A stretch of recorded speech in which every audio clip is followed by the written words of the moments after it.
সুপ্রিয় দর্শক, আবারও সংযুক্ত হলাম বাংলাভিউ লাইভে। আমি হাসান মোহাম্মদ শামীম। এই মুহূর্তে ক্যামেরায় আমার পিছনে কাজ করছেন ইদ্রিস আলী। দর্শক, একটা খুশির খবর আসলে আপনাদের সাথে শেয়ার করতে চাচ্ছি, যেটি হচ্ছে আমরা কিছুক্ষণ আগে অর্থাৎ 10টা বাজে কিছুক্ষণ আগে একটা লাইভ করেছিলাম আম্বরখানা পুলিশ ফাঁড়ি থেকে, এবং সেখানে জানিয়েছিলাম যে একটি শিশু হারিয়ে গিয়েছে এবং সেই শিশুটির স্বজনদের খোঁজ পেতে আমরা বলেছিলাম যে বেশি বেশি শেয়ার করার জন্য, এবং সেই শেয়ারের ফলেই কিনা আসলে এই শিশুটির কিন্তু স্বজনদের খোঁজ মিলেছে। দর্শক, প্রায় 1.5 ঘন্টা পরে অর্থাৎ 11টা 30 মিনিটের দিকে এই যে শিশুটি আছে সেই শিশুটি কিন্তু তার স্বজনদের খোঁজ মিলেছে। আমরা পেয়েছি তার বাবাকে, তার সাথে একটু কথা বলার চেষ্টা করবো যে কি হয়েছে, বাচ্চাটা হারানো কিভাবে। তো মানুষের প্রতিবন্ধী আপনার করে মনে হয় তার মার চোখের আড়াল হয়ে যে কোনো মতো আরেক যায় তার খেয়াল রাখতে সবসময়। আপনি বাচ্চার বাবা, তারপরে মানে আজকে কখন থেকে খুঁজে পাচ্ছিলেন? আসরের বাদ থেকে গেলে আসরের বাদ থেকে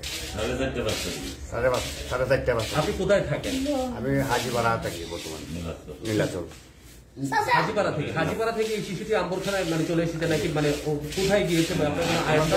আমরা তো খুঁজাখুঁজি করতেছি অনেক, চেষ্টা করতে করতে তো অনলাইনের মাধ্যমে পাইছি। আপনার কি আর কোনো সন্তান আছে? মানে আপনাদের পরিবারের সদস্য কতজন? আমার পরিবারের 5 জন। 5 জন না? বাচ্চাটিকে পেয়ে কেমন লাগছে আপনার? এখন খুব খুশি লাগছে। কেমন ভালো লাগছে। কি করেন আপনি? আমি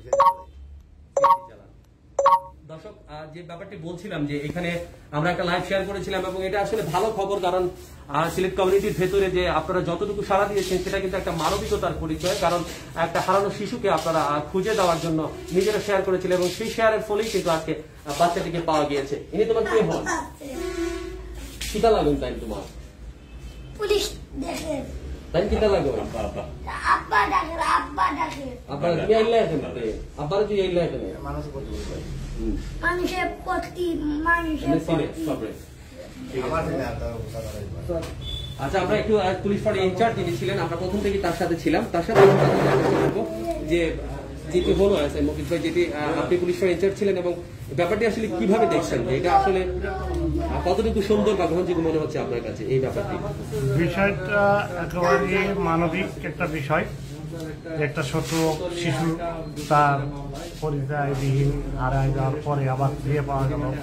আর আপনাদের যে সিলেট বাংলা ভিউ যে চ্যানেলের মাধ্যমে এটা পোস্টের মাধ্যমে সকলে জানতে পারছে এবং জানার মাধ্যমে পরবর্তী থেকে তার গার্জিয়ান এটা দেখতে পেয়ে তাৎক্ষণিক তারা আমাদের আম্বরখানা ফাঁড়িতে চলে আসেন এবং আমাদের জন্য খুব ভালো লাগলো যে আমরা তাৎক্ষণিক তার গার্জিয়ান বা তার বাবা এবং তার চাচা আসছে তাদের হাতে বুঝাইয়া দিতে পারছি।